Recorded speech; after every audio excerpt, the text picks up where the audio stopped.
Voilà, donc nous débutons la deuxième partie de cette grande rencontre avec la conférence, donc un mariage provenant de l'enfer, venant de l'enfer. Et dans la deuxième partie que nous commençons maintenant, nous allons donc prendre, je dirais, notre départ dans Proverbes chapitre 7. Si vous voulez bien, dans Proverbes chapitre 7. Proverbes chapitre 7, et nous allons lire au verset 6. Proverbes chapitre 7, et au verset 6. Le croiriez-vous, mais ce passage parle de la fin des temps et de ce qui se passe actuellement dans le monde religieux. Verset 6. « J'étais à la fenêtre de ma maison et je regardais à travers mon treillis. J'aperçus parmi les stupides, je remarquai parmi les jeunes gens un garçon dépourvu de sens, ça veut dire un fou, un insensé. Il passait dans la rue près de l'angle où se tenait une de ces étrangères et il se dirigeait lentement du côté de sa demeure. C'était au crépuscule, pendant la soirée, au milieu de la nuit et de l'obscurité. Et voici, il fut abordé par une femme ayant la mise d'une prostituée et la ruse dans le cœur. Elle était bruyante et rétive. Ses pieds ne restaient point dans sa maison, tantôt dans la rue, tantôt sur les places, et près de tous les angles, elle était aux aguets. Elle le saisit et l'embrassa. Et d'un air effronté, lui dit, « Je te vais un sacrifice d'action de grâce. » Elle prend un langage religieux. « Aujourd'hui, j'ai accompli mes vœux. C'est pourquoi je suis sorti au-devant de toi pour te chercher et je t'ai trouvé. J'ai orné mon lit de couverture, de tapis de fil d'Égypte. J'ai parfumé ma couche de myrrhe, d'aloès, de cinnamome. Viens, enivrons-nous d'amour jusqu'au matin. Livrons-nous joyeusement à la volupté. Car mon mari n'est pas à la maison. Il est parti pour un voyage lointain. Il a pris avec lui le sac de l'argent. Il ne reviendra à la maison qu'à la nouvelle lune. » Elle le séduisit à force de paroles. Elle l'entraîna par ses lèvres doucereuses et se mit tout à coup à la suivre. Comme un bœuf qui va à la boucherie, comme un fou qu'on lie pour le châtier, jusqu'à ce qu'une flèche lui perce le foie, comme l'oiseau qui se précipite dans le filet, sans savoir, ignorant que c'est au prix de sa vie. Seigneur, nous te bénissons pour la lecture inspirée du Saint-Esprit de ce que nous venons de lire et dans le contexte de la fin des temps, à l'ombre de l'écuménisme, Seigneur, et de Rome, nous envisageons, Seigneur, et comprenons plus cette parabole qui est vraie et qui est vécue par beaucoup des nôtres. Nous te demandons, Seigneur, qu'il puisse se dessaisir de la folie, qu'il ne soit pas comme un bœuf qu'on mène à la boucherie, qu'il ne soit pas séduit par les paroles doucereuses de l'écuménisme. Dans le nom puissant de Jésus-Christ, Amen. Et tout le peuple dit Amen. Gloire à Dieu. On peut s'asseoir, frères et sœurs. Nous venons de lire un passage prophétique qui n'est pas uniquement le cas d'un jeune homme donc, qui suit une prostituée ou une femme adultère. Mais là, les paroles du Seigneur sont esprit et vie. C'est-à-dire que celui qui prend garde à ce qui vient d'être déclaré, eh bien, fait très attention actuellement à la prostituée appelée l'Église catholique. Elle le séduisit à force de paroles. Dialogue interreligieux. Parlons ensemble. Discutons ensemble. Ne parlons pas de ce qui nous désunit, ne parlons que de ce qui nous unit. Le problème, c'est que ce qui nous désunit, c'est la vérité. Et il faut en parler. Mais dans ces milieux-là, on ne veut pas justement parler donc de cela. Alors la question qu'on se pose, qu'arrive-t-il aux évangéliques? Qu'est-ce qui est en train d'arriver? Sont-ils comme le bœuf qui va à la boucherie, le fou qu'on lie pour le châtier, comme l'oiseau qui se précipite dans le filet sans savoir qu'il est en train de mettre en jeu son salut? Jésus a dit, personne ne vous ravira de ma main. Mais il a mis une condition dans le même verset, mes brebis entendent ma voix et elles me suivent. À partir du moment où je décide de ne plus vraiment suivre le Seigneur, la Bible, telle qu'elle nous a été léguée au travers des siècles, par des hommes qui ont été brûlés sur des bûchers, des hommes dont la tête a été coupée, dont le sang a coulé dans la poussière de la planète Terre, alors si je décide que ces gens-là avaient tort, ou étaient trop ceci ou trop cela, on verra bien là-haut. Comment vont-ils rencontrer, se mettre à côté d'un Martin Luther, qui, devant Charles Quint et le pape de l'époque, a dit « Je suis lié par les Écritures, je ne puis faire autrement que Dieu me vienne en aide. Je suis lié par les Écritures. Nous sommes liés par la vérité, par la parole de Dieu. Mais que se passe-t-il parmi les évangéliques, parmi certains leaders évangéliques? On a même le chrislam aujourd'hui, c'est-à-dire qu'on va joindre l'huile à l'eau. Mais est-ce que c'est possible? Chrislam, la psychologisation de l'Église. N'oubliez pas qu'actuellement, je dirais 80% de nos pasteurs ont suivi des cours de psychologie. Et ça ressort derrière le pupitre, raison pour laquelle vous sortez de l'Église aussi vide que vous êtes entré. Après-demain, je vais parler particulièrement sur deux sortes d'églises. L'église type Salomon et église type David. Deux églises totalement différentes. Aujourd'hui, nos églises, c'est type Salomon. Psychologie. Nous pensons que faire des études, élever, aller à l'université, au pied de théologiens, quelle sorte de théologiens? Catholiques. À ce niveau-là, nos pasteurs sont au pied des catholiques et reviennent ensuite dans leurs églises évangéliques. Ils ont été psychologisés. Nous avons reçu des téléphones d'une dame tout affolée parce que, et heureuse en même temps parce qu'elle avait été arrivée sur Internet en écoutant l'une de nos conférences. L'Église catholique est-elle la véritable? Pourquoi? Parce que dans son église en Suisse, le pasteur a fait venir un curé un jour qui a prêché aux membres donc aux chrétiens nés de nouveau. C'était une femme qui venait d'Amérique du Sud et qui était sortie de l'église catholique romaine là-bas dans son pays, qui avait découvert l'évangile, et elle arrive en Suisse et voilà que maintenant elle retrouve les curés derrière les pupitres des églises baptistes ou pentecôtistes. Elle dit heureusement que j'ai écouté votre... Et nous sommes environ 4-5 femmes, nous sommes allés voir le pasteur, on leur a dit, pasteur, on ne peut pas accepter une chose semblable.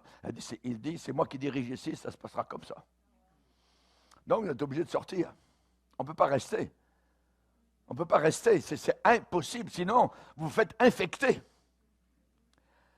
Et là, justement, c'est pour ça, la raison pour laquelle aujourd'hui nous avons le christianisme avec l'islam ensemble. Ouais, Chrislam, imaginez, est-ce possible? Le Coran avec la Bible. C'est comme atteler le bœuf et l'âne, et c'est interdit dans la Bible. Vous ne pouvez pas faire une chose semblable. La vérité et le mensonge. Et là, donc, ce qui s'est passé, c'est que certains des leaders, je dirais, occidentaux dans l'Église chrétienne, les plus écoutés, actuellement sont en train de plier leurs genoux devant Rome. Ils plient le genou devant Baal. Et dans la plupart des cas, ces personnes, ces individus, ont très bien servi l'Église dans le passé, étaient de vrais hommes de Dieu, très bien, et donc, ils se sont éloignés des anciens sentiers. Éloignés des anciens sentiers. Ils ont voulu moderniser, supposément, changer, tronquer le message, essayer de le rendre un peu plus attrayant à notre génération.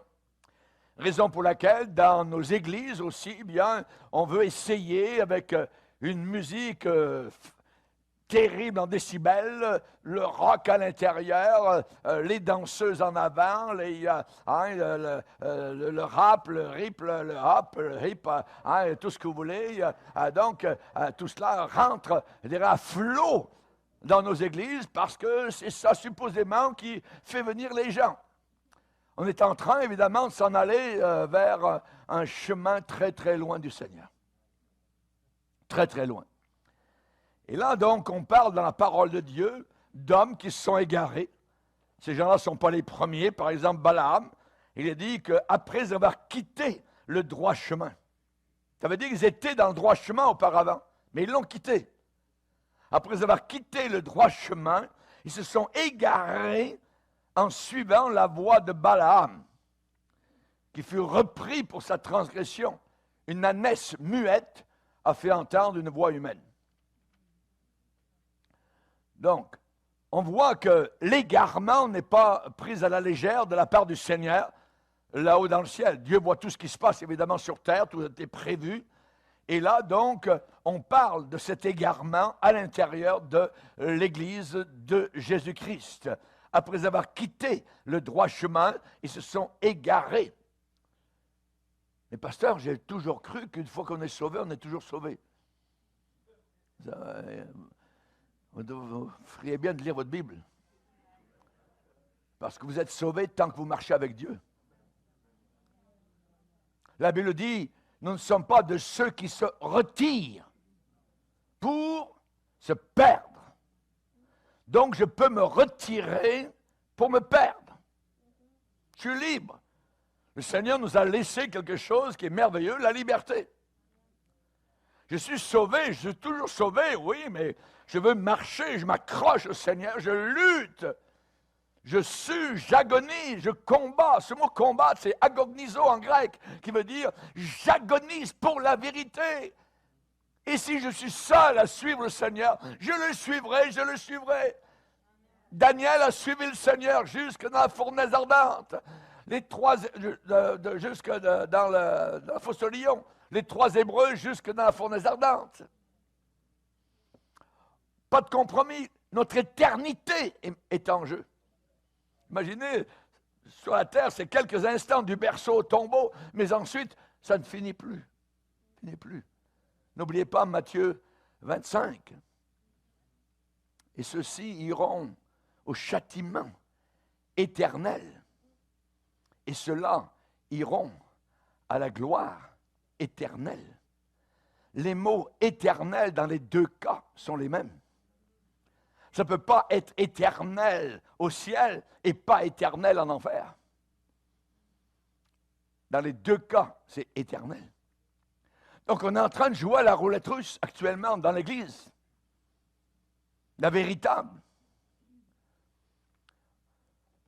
Un supposé grand homme de Dieu qui a dérivé à la fin de sa vie a dit « J'ai découvert que mes croyances étaient essentiellement les mêmes que celles des catholiques romains orthodoxes. » Ah oui?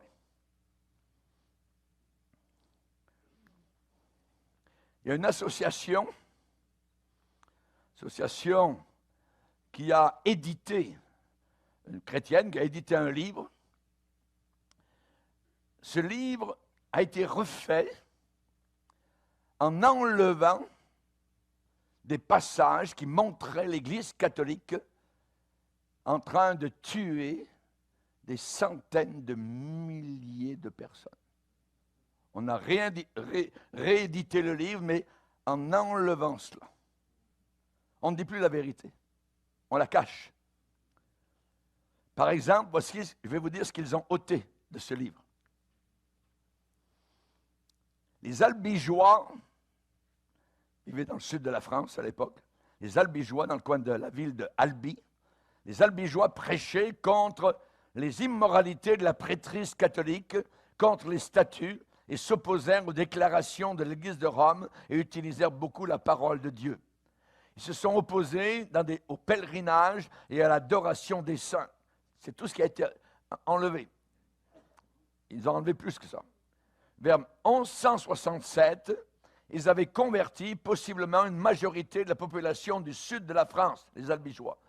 En 1208 eut lieu une croisade ordonnée par le pape Innocent III. Alors, une guerre sanguinaire d'extermination s'ensuivit, rarement dépassée dans l'histoire. Ville après ville, ils passèrent au tranchant de l'épée leurs habitants, et les gens furent tués sans distinction d'âge ou de sexe. Et en moins de 100 ans, les Albigeois furent complètement anéantis. 2 siècles plus tard, tous des passages qui ont été enlevés, 2 siècles plus tard, entre 1540 et 1570, pas moins de 900 000 protestants ont été mis à mort dans la guerre du pape. Quasiment 1 million. L'Église catholique a du sang sur les mains. 900 000 ont été tués. Mis à mort dans la guerre du pape pour l'extermination non seulement des Albigeois, mais des Vaudois en Suisse. Pensez aux moines et aux prêtres donnant la direction avec une cruauté sans cœur, une brutalité inhumaine et l'ordre de torturer, de brûler vifs les hommes et les femmes les plus innocentes et faisant tout cela au nom de Jésus-Christ par l'ordre direct du vicaire de Christ, le pape. Ils ont enlevé ça. Ils ont enlevé aussi un autre passage. Pendant la nuit du 24 août 1572, 70 000 Huguenots, les Huguenots sont des chrétiens à l'époque de la Bible, en France. Pendant la nuit du 24 août 1572, 70 000 Huguenots, incluant la plupart de leurs dirigeants, ont été massacrés lors de la Saint-Barthélemy. Quelques 200 000 et plus périrent comme martyrs et 500 000 s'enfuirent vers des pays protestants, comme l'Angleterre, la Hollande, Canada, États-Unis. Ça, c'est le livre s'appelle le Henry Harley, donc la Bible de poche, donc imprimée Chicago 1944. La page 608 à 613, toutes ces pages ont été enlevées. Billy Graham a déclaré que le pape Jean-Paul II était le plus grand évangéliste mondial. Rien que ça. Ouais. Plus que cela, il a dit que le pape était la conscience mondiale.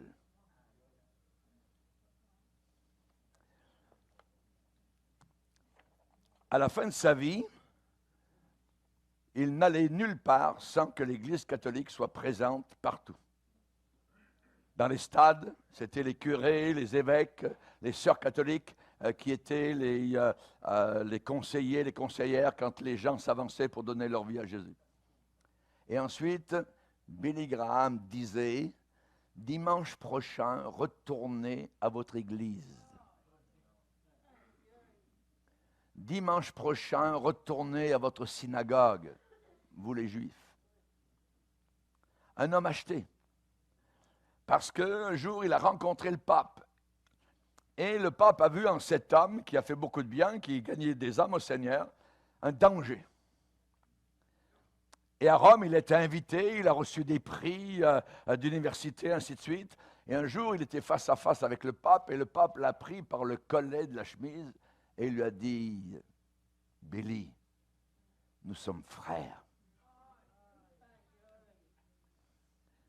Et Billy Graham a dit, « J'ai été ému jusqu'au tréfonds de mes entrailles. »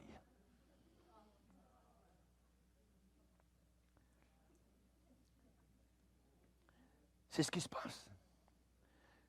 Il est mort. Et aujourd'hui, son organisation, j'ai vu des vidéos de son organisation.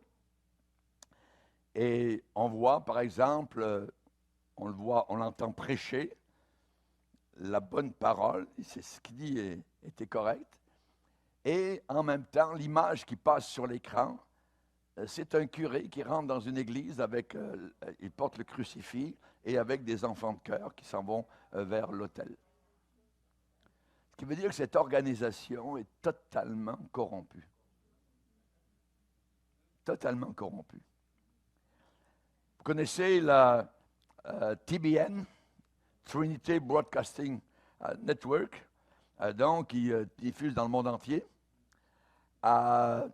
Celui qui a été l'initiateur s'appelle Paul Crouch, qui était le président. Il dit, j'enlève complètement, j'extirpe même le mot protestant de mon vocabulaire. Je ne proteste contre rien. Le temps est arrivé pour que catholiques et non-catholiques viennent ensemble dans l'unité de l'esprit et qu'ils soient un dans le Seigneur.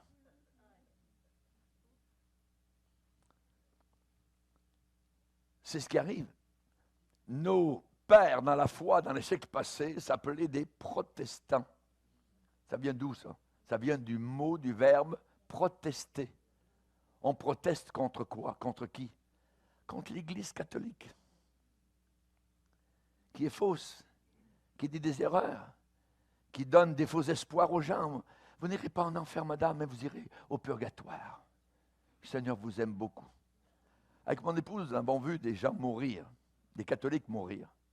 Spécialement, j'ai vu une femme avec un crucifix sur sa poitrine, en train de mourir, et serrant ce morceau de fer, comme c'était son salut était là.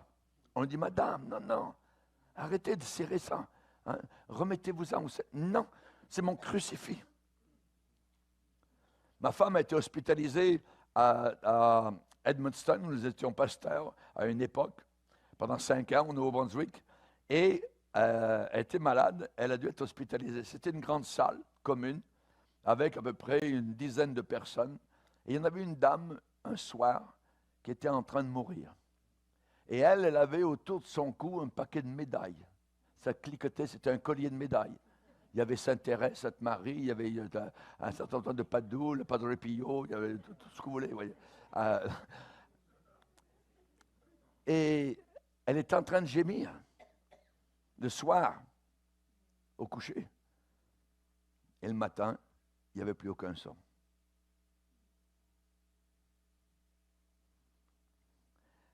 Ces gens-là se confient dans l'Église catholique, dans ce qui leur est enseigné. C'est une Église fausse. L'Église catholique a emmené des centaines de milliers, de millions de personnes en enfer. Il n'y a aucun pape qui est au ciel. Aucun. Et c'est la raison pour laquelle nous avons besoin d'être éveillés, parce qu'elle revient à la charge à la fin des temps. C'est la prostituée de Proverbe 7. Dans Proverbe 7, je vais vous donner un petit peu le survol spirituel. J'étais à la fenêtre de ma maison, ça veut dire, j'étais en train d'observer ce qui se passait. Et je regardais au travers de mon treillis, j'aperçus parmi les stupides. Donc on parle de gens stupides, insensés. Je remarquais parmi les jeunes gens un garçon dépourvu de sens, un pasteur dépourvu de sens, une église, un mouvement dépourvu de sens. Il passait dans la rue, près de l'angle se tenait une de ces étrangères et se dirigeait lentement du côté de sa demeure. Ça se passe avec lenteur. L'Église catholique marche un siècle à l'avance. Ils sont très intelligents. Ce n'est pas des fous, c'est des jésuites qui sont à la tête et qui dirigent ça. Et le camp protestant, le camp évangélique, à leurs yeux, sont des frères séparés qu'il faut absolument ramener. Par exemple, quand aux États-Unis, ce faux prophète s'appelle Kenneth Copeland, qui ramasse l'argent des chrétiens donc au travers de la terre, il y a une piste d'aviation même à côté de sa maison parce que monsieur voyage son avion personnel. Et un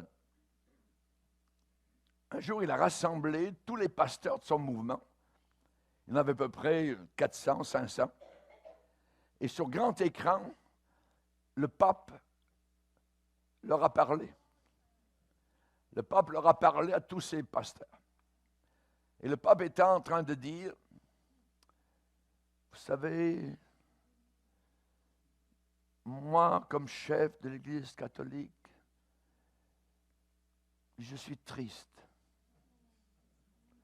Je suis triste comme Joseph dans la Bible, qui s'ennuyait de ses frères. Et je m'ennuie de vous tous.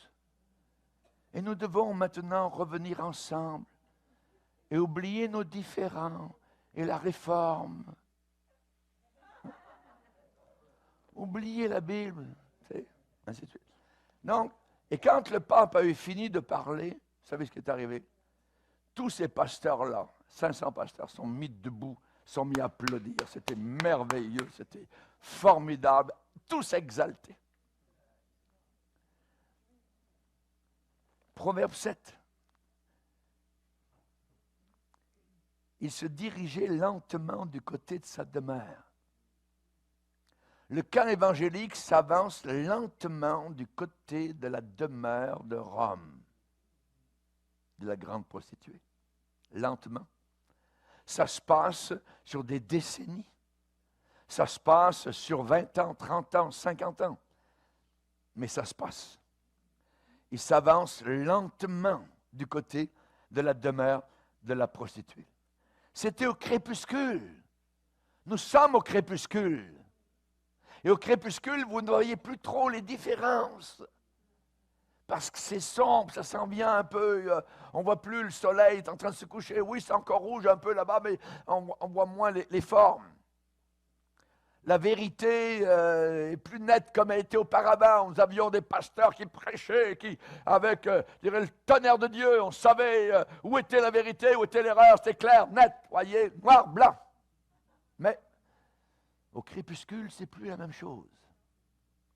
Lentement, pendant la soirée, il y a une progression au milieu de la nuit et de l'obscurité. Progression. Et voici, le jeune homme fut abordé par une femme ayant la mise d'une prostituée et la ruse dans le cœur. Quand j'étais au Burkina Faso, le président des Assemblées de Dieu pentecôtistes, ils sont très nombreux, ils sont très forts au Burkina Faso, dans le Seigneur, Dieu a béni ce pays. Et il m'a raconté comment, à la porte de l'école biblique, un jour, l'évêque de la capitale est venu frapper. Et a proposé ce surintendant, cet homme de Dieu, voyage payé en Asie, grand hôtel de luxe, grande conférence avec les catholiques. Séduisant. Il fut abordé par une femme ayant la ruse d'une prostituée, la mise d'une prostituée. Et la ruse dans le cœur. Et la ruse dans le cœur. La prostituée a un seul but. La Bible dit, la prostituée multiplie les pervers parmi les hommes. Et le moment où vous avez un pasteur, un dirigeant d'église, nombreuses églises, sont des dizaines de milliers de chrétiens là-bas. C'est un exemple au Burkina Faso. Et le pasteur, le surintendant, a répondu à l'époque, « No way, monsieur, pas question. » Pas question. Aujourd'hui, je ne sais pas où ils en sont, mais à l'époque, ce surintendant s'est opposé donc à la ruse de la prostituée. Même c'était le grand évêque, je dirais, de la capitale. Hein? Non. Ensuite, il est dit que cette femme-là était bruyante. Elle fait beaucoup de bruit. Les dialogues interreligieux, on en parle, la paix va venir uniquement de cette façon-là, brillante, rétive, tout ça, ça bouge. Hein. Ses pieds ne restaient pas dans sa maison, tantôt dans la rue, tantôt sur les places. Elle le saisit et l'embrassa. Billy, nous sommes frères.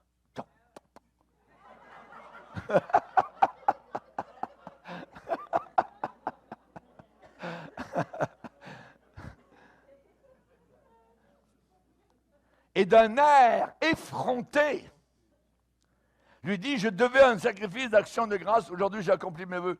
Ça veut dire, Dieu m'a conduit. J'ai été dirigé par le Seigneur. C'est Dieu, elle emploie un langage religieux. Et cette prostituée va employer aussi un langage compréhensible. Jésus a bien dit, attention, vous les élus, de peur d'être séduits. La séduction de la fin des temps sera si grande que ça pourrait même séduire les élus, s'il était possible. Donc, on doit faire attention. Et là, il est dit qu'elle lui parle d'un langage religieux. Je suis sorti, t'ai cherché, tout ça. Puis elle lui dit, mais tu vas voir, j'ai orné mon lit de couverture. Mais qu'est-ce que tu fais dans une petite église de même? Nous, on a des grandes églises, Rome, tout ça. Viens, on aura des enseignements, on va donner des conférences, tout ça. Tu vas voir ça. Abandonne ça. On a un pasteur qui a prêché il y a quelques années ici, dans une grande église, pas très loin d'ici. Hein, et puis, lui, déjà, il est un peu pas mal tordu. Il s'est mis en avant. Hein, il s'est mis comme à genoux. Et il dit aux gens, venez en avant, puis posez tous vos péchés sur moi. Aujourd'hui, il a été récupéré par l'Église catholique. C'est un curé quelque part en France. Ça c'est un exemple. Mais je pourrais vous en donner encore beaucoup d'autres. Ce qu'il faut, évidemment, donc, c'est faire attention à cela. Bénéine, par exemple, faux prophète, ces gens-là, quand ils disent qu'ils se repentent, ne les croyez jamais. Parce que c'est tout pour garder leur popularité, pour garder leur argent, pour garder, évidemment, leur ministère. Quand ça commence à être dévoilé, parce qu'un de ses neveux a écrit un livre contre Bénéine pour montrer, évidemment, comment cet homme est fraudulé, ouais, mensonger. Là, il commence à dire, ben là, ouais, là, je me repens. Attends. Mais en réalité, c'est pas vrai. C'est juste pour la façade. Bénéine a été interviewé. Et voilà ce qu'il déclare. Peut-être qu'on va le voir. Bon. Ça c'est Kenneth Copeland. Vous voyez, avec le pape, tout ça. C'est lui qui boit son sang dans la Sainte Seine avec le sang mélangé avec d'autres pasteurs. Ouais. C'est lui qui a une piste d'aviation dans sa maison.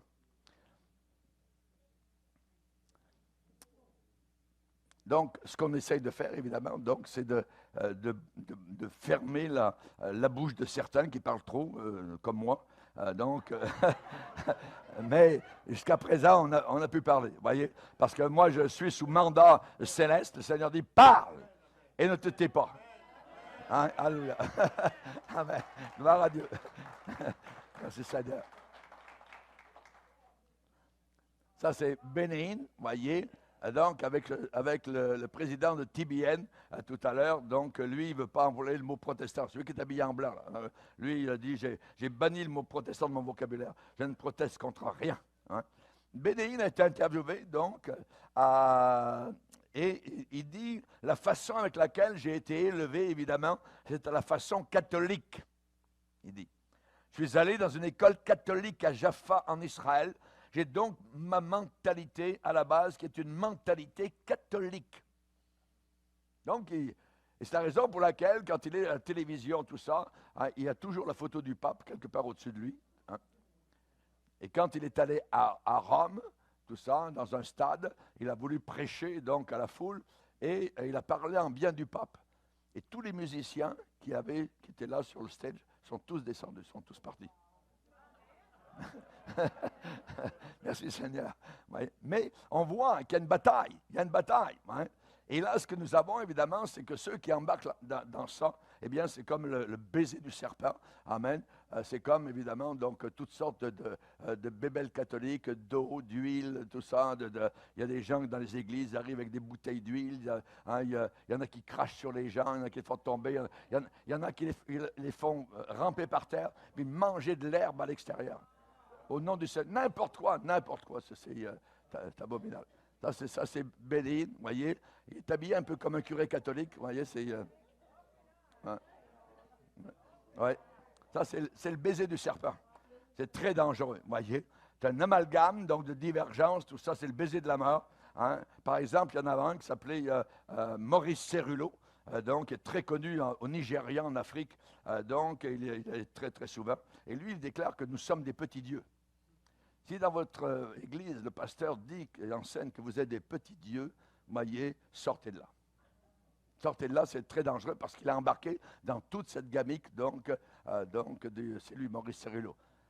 Il a déclaré, quand tu me regardes, tu regardes Dieu. Hey, attends, voyez, tu regardes le Christ, voyez. Jamais de la vie.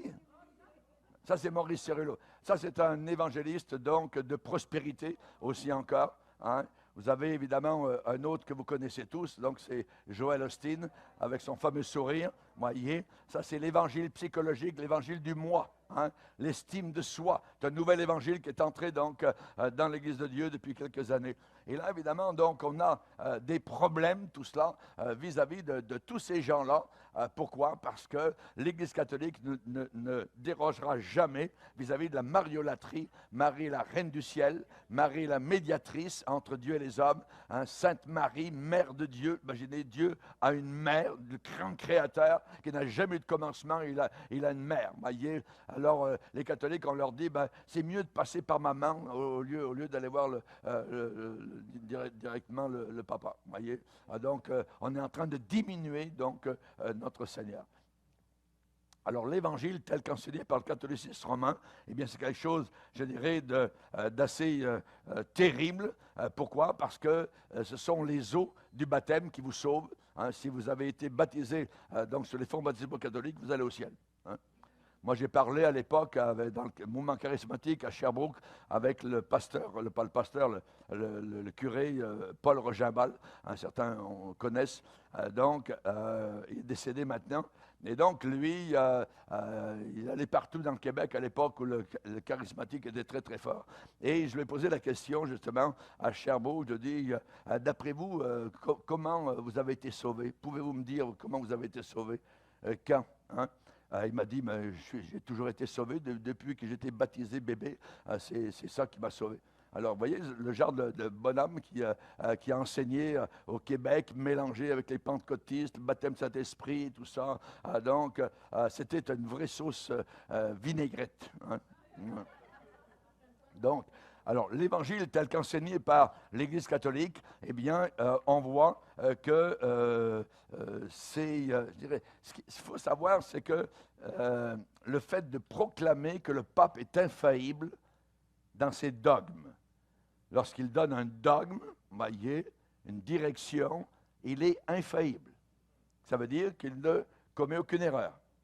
Il n'y a aucune erreur, donc on appelle ça l'infaillibilité papale. Voyez, il est infaillible, le pape. Tous les papes sont infaillibles dans tous leurs décrets et leurs actions. Voyez, et donc la possibilité de changer est impossible. L'Église catholique ne peut pas changer parce qu'ils sont infaillibles. Le pape ne fait pas d'erreur. Il est infaillible. Hein? Donc, vous ne pouvez pas être parfait et admettre que vous avez tort. Ça ne se peut pas. Le pape n'a jamais tort. Il est infaillible dans ses dogmes. Donc, l'Église catholique ne peut pas revenir. Vous qui avez vécu au Québec, vous savez que l'Église catholique a dit pendant des siècles, en dehors de l'Église catholique, il n'y a pas de salut. En dehors de l'Église catholique, il n'y a pas de salut. Nos parents, nos grands-parents, nos arrière-grands-parents ont appris ça. Donc, c'est la raison pour laquelle ils ont fait peur. Ils ont fait peur au bon peuple québécois en leur disant, vous ne pouvez pas sortir. Et donc, s'il y en avait qui sortaient, on les enterrait dans la terre qui n'était pas bénite. Donc, on les enterrait à l'extérieur du cimetière et les autres du village voyaient ça. Non, moi, je veux être, à l'intérieur du cimetière béni, la terre bénite, voyez. Donc, on faisait peur, donc, au monde. On a dit que les mamans, donc, iraient au ciel si elles avaient beaucoup d'enfants. Hein? Raison pour laquelle, donc, pour l'Église catholique est une église politique, hein, et c'était pour contrer, donc, du côté anglophone, et que le Québec soit, donc, très populeux. Donc, on disait aux mamans, et le curé passait chaque année, mon beau-père, donc, de chez ma belle-mère, elle a eu 13 enfants, sa grand-mère a eu 18 enfants, donc, pour eux, certainement qu'ils allaient au ciel. Mais un beau jour, ils ont connu l'Évangile, toc, ils sont sortis de ce système, donc, diabolisé, mensonger, hein, et ils ont découvert, donc, l'Évangile. Donc, c'est pas mauvais d'avoir plusieurs enfants, mais l'Église catholique se servait de ça avec un motif. Vous gagnez votre ciel, madame, si vous avez beaucoup d'enfants. Êtes-vous enceinte cette année? Voyez, le curé, dans sa visite paroissiale, vérifiait, allait jusque dans la chambre à coucher, quasiment pour savoir, hein, si la dame était enceinte. C'était terrible.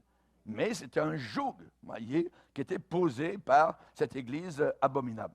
Et donc, on voit que l'Église catholique va dire, bien, chez nous, eh bien, on invite les gens à devenir catholiques. Pourquoi cela est-il si important?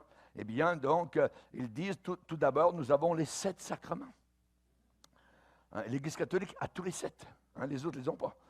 Sur nos autels, nous avons le corps directement de Jésus-Christ. Nous buvons le sang de Jésus. Hein, les autres ne peuvent pas faire ça. Hein. Jésus est vivant sur nos autels comme offrande. Et nous devenons un avec Jésus dans l'Eucharistie. Hein, ainsi de suite. Donc, on voit évidemment donc, que tout cela a été enseigné dans les monastères, les églises, tout ça. Et les gens ont cru cela. Hein. Et comme catholiques, nous avons Marie, notre maman, Reine du paradis, elle prie pour nous jusqu'à ce qu'elle nous voie dans la gloire. Et comme catholiques, nous avons la papauté, hein, l'histoire des papes. Hein, eux, là-bas, les protestants, ils n'ont pas d'histoire de pape, ils n'ont rien. Nous, on a juste la Bible. Merci Seigneur. Comme catholiques, nous avons le purgatoire. Nous avons un mensonge accroché aussi chez nous. Hein? Hein? Merci Seigneur. Donc, le pape même a déclaré un jour, le purgatoire est le seul chemin pour aller au ciel. Ah, mes amis, c'est la croix renversée. C'est une attaque contre la croix. Jésus a dit, je suis le chemin, la vérité et la vie. Nul ne vient au Père que par moi. Vous voyez, on peut savoir si on est sauvé ou non, ici pas sur la terre.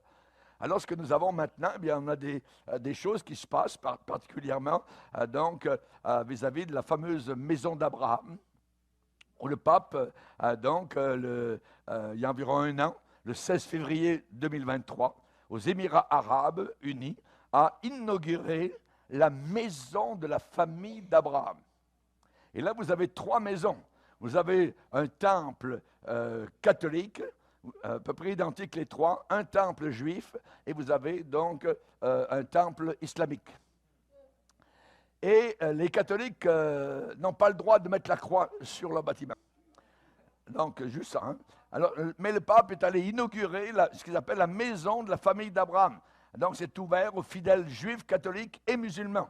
Et donc, ça rassemble donc les 3 religions du livre, ce qu'ils appellent. Hein. C'est dommage parce que le Coran, ce n'est pas le livre, ce n'est pas le livre de Dieu. C'est un petit problème. Mais un des papes, un jour, a fait ça. Il a pris le Coran, puis il a fait embrasser le Coran. Abominable. Donc, le projet de ce complexe, donc, architectural, est né des suites d'une déclaration sur la fraternité humaine pour la paix dans le monde et la coexistence commune. Ça a été signé en 2019, en février, par le pape François et le grand imam d'Égypte, de Al-Azhar, qui s'appelle Ahmed Al-Tayed. Et au cours de la cérémonie d'inauguration, le ministre de la tolérance et de la coexistence, un ministre de la tolérance, de la coexistence, a déclaré, regardez ce qu'il a déclaré, nous considérons que ce monde qui est le nôtre a besoin d'entendre notre dialogue et notre implication pour forger la paix et la prospérité. Et là, il y avait le cardinal Miguel Ángel Ayuso Guixot, président du Conseil pontifical pour le dialogue interreligieux, qui a présenté ce nouveau centre comme un phare de compréhension mutuelle. Et il y avait aussi le rabbin, donc pour les Juifs, Ephraim Mirvis, du Royaume-Uni, et il a mis au défi les personnes présentes de reconnaître la part de divin en chacun de nous. Nous sommes des petits dieux, voyez, la part de divin que nous avons en chacun de nous, afin de construire un monde nouveau à partir de la gentillesse et de l'amour. Ouais. Comme c'est beau, hein? Non, on a quasiment envie de pleurer, c'est formidable. Voyez. Donc, mais c'est ce qui se passe actuellement. Donc, on voit cette grande prostituée qui est en train de monter donc sous nos regards. Elle attire, hein, elle saisit et l'embrassa, hein, donc, et elle parle d'un langage religieux. Hein, viens, enivrons-nous d'amour, hein, tout ça, jusqu'au matin, livrons-nous à la volupté, ça va être merveilleux, ça va être la joie, la prospérité dans le monde, il n'y aura plus de guerre, ainsi de suite. Unissons toutes les religions ensemble, on va tous s'unir, hein, bisous, bisous, puis ainsi de suite. Ouais. Donc, attends. Hein, et là, donc, elle dit en plus, eh bien, mon mari n'est pas à la maison. Mon mari n'est pas à la maison, ça veut dire que c'est une maison vide. C'est une maison vide à l'Église catholique. Quand vous entrez, vous ressentez ça, vous chrétiens, qui êtes remplis du Saint-Esprit. Entrez dans une cathédrale, entrez dans n'importe quelle église, vous ressentez le vide. Vous ressentez la noirceur. Vous entrez dans une caverne. Vous voyez? Pourquoi? Parce qu'il n'y a rien. Pourtant, il y a des statues partout, pourtant, ça sent l'encens, pourtant, il y a Marie, il y a tout ça. Mais c'est vide. Mon mari n'est pas à la maison. Il est parti pour un voyage lointain. Il a pris avec lui le sac de l'argent. Il ne reviendra pas à la maison jusqu'à la nouvelle lune. Elle le séduisit à force de paroles. C'est à force de dialogue interreligieux. Hein? Vous vous rappelez comment Néhémie, à l'époque, en reconstruisant la muraille, hein, il y a des ennemis, les Arabes, Sambalat, Tobija, tout ça, ils ont dit, viens, ayons un dialogue dans la vallée, tout ça. Hein. Et Néhémie a dit, pas question. J'ai un travail très grand à accomplir, je n'ai pas le temps. Je n'ai jamais voulu embarquer dans l'histoire de dialogue, tout ça. Donc, il faut rester avec la vérité, tout ça. Si les catholiques veulent venir à Jésus-Christ, se convertir comme nous l'avons fait, pas de problème. Pas de problème, on les aime. Hein, parce que ce sont des pécheurs qui ont besoin du salut, mais on les a bernés, on leur a menti, donc, et il faut qu'ils arrivent à la connaissance donc, de la vérité. Jésus a dit à des gens religieux, vous avez pour père le diable, vous voulez accomplir les désirs de votre père. Il a été meurtrier dès le départ. Quelle église qui se dit chrétienne a tué plus de 1 million de personnes qui se dit chrétienne? Il y a juste l'église catholique. Tué. Même le pape, je ne sais pas lequel, mais a reconnu ces guerres-là. Donc, ils ne sont pas sans savoir. Mais ils sont prêts à le refaire. Ceux qui s'opposent aujourd'hui, je dirais, qui se tiennent à la vérité, risquent gros. Mais ce n'est pas grave. Restons fidèles jusqu'à la fin. Le Seigneur saura revendiquer sa cause. Amen. Alléluia. Donc, en réalité, ce que nous voyons autour de nous, évidemment, donc un évangile frelaté. Un évangile frelaté, si vous mettez 2 gouttes de poison dans un litre de lait, hein, c'est fini. Tout le litre est fini. Et quand le dirigeant en avant ne vous protège plus, ne vous dit plus la vérité, Paul, quand il a quitté la ville d'Éphèse, hein, il a fait rassembler tous les pasteurs, et il leur a dit, je vous ai annoncé tout le conseil de Dieu sans en rien cacher. Je vous ai annoncé tout le conseil de Dieu, sans en rien cacher. Aujourd'hui, on veut cacher, on ne parle pas de certaines choses, parce que ça pourrait mettre en péril le gars et son portefeuille. Donc, sortez du milieu d'elle, mon peuple. C'est ce que la Bible dit, sortez du milieu d'elle. Hein? Dieu nous a donné, à vous et à moi, un ultimatum. Et l'ultimatum est très simple, c'est au point, c'est direct, c'est très net, hein, afin que vous ne participiez pas à ces péchés. L'Église catholique est une église de péché, remplie de péchés, remplie. et afin que vous n'ayez point de part à ces fléaux, parce que Dieu va juger cette Église. Il a commencé à la juger. Ici au Québec, par exemple, le pape a voulu aller dans des tribus indiennes. Les Indiens savent très bien comment leurs enfants ont été tués, ils ne sont jamais revenus. Les prêtres, les sœurs leur ont dit que c'était non, il est mort dans l'orphelinat, il était malade, puis au bout de 3 jours, il est mort. Non, c'est pas ça. Ils ont abusé, ils ont mis enceinte des jeunes filles, ils ont tué les enfants, ils ont fait un paquet d'abominations sexuelles. C'est un repère de démons, cette église religieuse. Voyez. Donc, on a besoin de vraiment se réveiller. Et je dirais, quiconque va défendre l'Église catholique, va défendre cette femme prostituée, ces blasphèmes, en répondra devant Dieu. En répondra devant Dieu. Vous voyez? Pourquoi? Parce que l'ignorance n'est pas une excuse acceptable. Et vouloir rester dans l'ignorance, ce n'est pas un chemin qui est honnête. Pas du tout. Il faut savoir. Et souvent, l'apôtre Paul, au travers des Épîtres, dit « Ne savez-vous pas? Ne savez-vous pas que? Il faut que vous sachiez, voyez, mon peuple périt faute de connaissance, dira le prophète de l'Ancien Testament. » Donc l'évidence est renversante. C'est renversant. Il faut changer de cap alors qu'il est encore temps. Pour ceux qui m'écoutent, peut-être, il faut vraiment aller vers le Seigneur, vers la parole de Dieu. La parole de Dieu est inchangeable. Quand j'ai donné ma vie au Seigneur, j'avais 21 ans.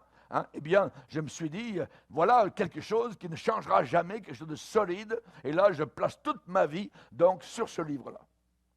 Et Dieu ne m'a jamais déçu.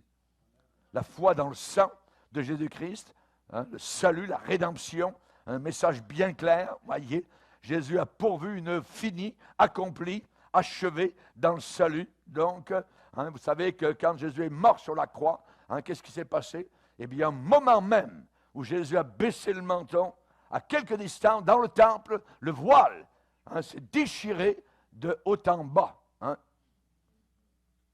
Les sacrificateurs ont dit, c'est terrible, on voit l'arche d'alliance, ça veut dire que le chemin vers la présence même de Dieu était ouvert.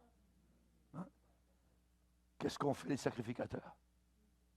Ils sont allés chercher du fil à coudre et des aiguilles. Et c'est ce qu'a fait l'Église catholique. L'Église catholique a recousu le voile qui avait été déchiré. Vous ne pouvez pas parler à Dieu tout seul. Vous avez besoin des prêtres, vous avez besoin de nous, tout ça. Vous avez besoin de ceci, l'Eucharistie, la messe, la Marie, les bébés, les fonds baptismaux. Si amenez votre bébé tout de suite à l'église la semaine qui suit après sa naissance, parce que s'il meurt, il va aller dans les limbes. Voyez, les limbes, montrez-moi les limbes, ça c'est... Il n'y a pas de limbes, ça n'existe pas. Encore un mensonge de plus. Voyez.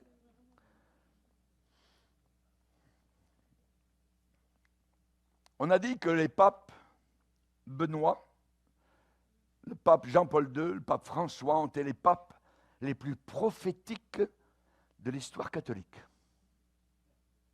Ah oui, prophétiques, c'est quasiment des prophètes. Ouais.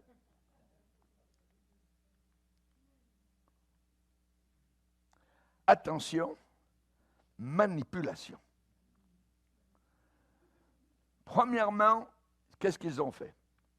Ils ont amené Israël, parce qu'ils ont toujours été ennemis d'Israël. L'Église catholique et Israël ont toujours été ennemis. Parce que le centre du monde, c'est Jérusalem. Mais les catholiques veulent que ce soit Rome. Et ils ont toujours dit que c'était les Juifs qui avaient cloué Jésus, et ils les ont haïs. Mais depuis quelques années, il y a eu un voyage du pape en Israël. Et donc, les catholiques ont amené Israël dans leur cercle de séduction. Deuxièmement, ils ont ouvert la porte aux musulmans en les appelant, en disant qu'ils avaient une religion de foi et de paix. Quand vous tuez les gars au nom de Allah, quand vous enlevez les têtes décapitées dans la rue, quand vous allez dans les cimetières, renverser les tombes. Non, ce n'est pas une religion de paix, c'est une religion de guerre. Une religion de guerre, voyez. Ensuite, les catholiques ont embrassé clairement toutes les religions païennes du monde entier, toutes. Même un jour, le pape est allé dans les forêts sacrées du Bénin, là où il y a beaucoup d'occultisme, et il a dit aux sorciers, il a rencontré les sorciers, il leur a dit, mon Dieu et votre Dieu, c'est le même. Il avait raison.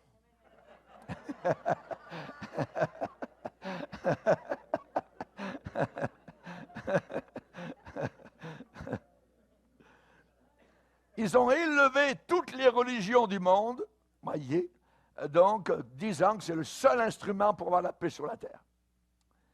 Et c'est pas pour t'enseigner que la paix mondiale viendra par leur nouvel évangile, tout ça, du 21e siècle. Ils ont réussi à faire en sorte de préparer, je dirais, politiquement parlant, toute la planète à leur rendre hommage, à eux. Et vous savez que lorsqu'il y a une élection quelque part dans un pays, le nouvel élu s'en va à Rome, saluer le pape. Voyez. Pourquoi? Parce que le Vatican est un pays. Ça prend un passeport pour rentrer dans ce plus petit pays du monde. Un passeport, c'est politique. Et tous les dirigeants vont là-bas, après avoir été élus, que ce soit Obama, que ce soit Trump, que ce soit Macron, tout ça, ils vont tous reconnaître l'autorité spirituelle du pape.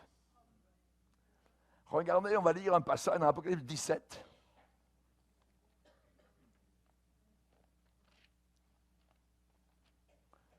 Apocalypse 17. Apocalypse 17, verset 1er. Puis un des 7 anges qui tenait les 7 coupes vint, il m'adressa la parole en disant, viens, je te montrerai le jugement de la grande prostituée qui est assise sur les grandes eaux. C'est avec elle que les rois de la terre se sont livrés à l'impudicité, et c'est du vin de son impudicité que les habitants de la terre se sont enivrés. Elle est décrite. Il me transporta en esprit dans un désert. Je vis une femme assise sur une bête écarlate, pleine de noms de blasphème, ayant 7 têtes et 10 cornes. Cette femme, donc la grande prostituée religieuse, était vêtue de pourpre et d'écarlate, parée d'or. Allez à Rome, vous allez voir les habillements des curés, ainsi de suite, voyez. Pierres précieuses, perles. Elle tenait dans sa main une coupe d'or, remplie d'abominations et des impuretés de sa prostitution. Sur son front était écrit un nom, un mystère, Babylone la grande, la mère des impudiques et des abominations de la terre. Et je vis cette femme ivre du sang des saints, donc des vrais chrétiens, et du sang des témoins de Jésus. Et en la voyant, je fus saisi d'un grand étonnement. Et un peu plus loin, il est dit, au verset 15, il est dit que cette femme, elle est assise sur les grandes eaux. Nous avons lu le verset 1er.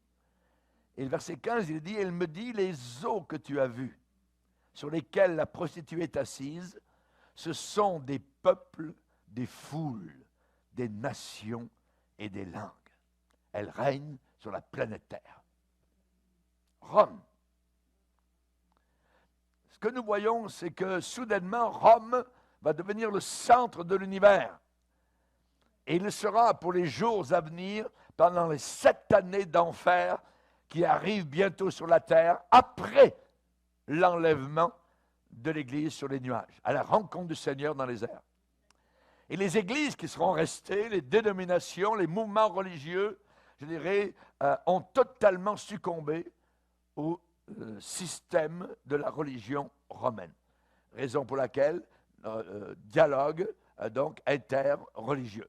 Et là, évidemment, donc, c'est toujours le baiser du serpent, c'est le baiser de la mort, c'est embrasser le diable. Vous avez un homme comme Billy Graham, donc, qui à la fin de sa vie, a dit que même les musulmans allaient tous au ciel, même s'ils ne connaissaient pas Jésus-Christ. Ça, c'est une abomination. C'est inacceptable. Donc, après avoir dit que Jésus est le seul chemin, la vérité, voilà que maintenant, à la fin de sa vie, donc, il a déclaré que tous les musulmans, donc, qui sont antichrists, eh bien, vont tous au ciel. Alors là, on voit que quelqu'un peut dériver totalement à la fin de sa vie. Et là, c'est à cause justement de l'Église catholique et à cause de l'écuménisme. Et certains déclarent que même Billy Graham était un franc-maçon 33e degré. Lui aussi est un franc-maçon, vous le connaissez. Vous vous rappelez comment dans toutes les églises évangéliques, il y a quelques années, il fallait acheter les livres de Rick Warren, c'était obligatoire. Là, il fallait laisser la Bible de côté, il fallait lire les livres de monsieur. Aujourd'hui, ce monsieur, évidemment, donc, il a inventé Chrislam, une religion antichrist totalement dépourvue de sens. Ça, c'est la grande prostituée. Donc, Jésus a dit, si vous ne redevenez pas comme des enfants, hein, vous n'entrerez pas dans le ciel. Alléluia. Donc la simplicité de l'enfant, c'est cela dont on a besoin, amen, pour aller là-bas, là où le Seigneur nous attend. Donc je vais achever ici, je dirais, la conférence, parce que nous avons besoin, évidemment, donc de savoir tout ce qui se passe. Hein, sois fidèle jusqu'à la mort, et je te donnerai la couronne de vie. Alléluia. Gloire au Seigneur. Je suis le chemin, la vérité et la vie. Nul ne vient au Père que par moi. Alléluia. Gloire à Dieu. Amen. On va se lever ensemble devant le Seigneur. Alléluia. Seigneur, nous te bénissons et te glorifions, Seigneur. Quelle joie de te connaître, quelle joie de savoir sur la croix. Tu as tout accompli, Seigneur, nous n'avons besoin de rien. Alléluia, car tu es un Dieu merveilleux. L'Éternel est mon berger, je ne manquerai de rien. Tu nous as laissé la vérité, ta parole, Seigneur. Nous voulons être fidèles jusqu'à la mort. Que notre mort soit martyr, que notre mort soit dans notre lit, Seigneur. Ça n'a aucune importance.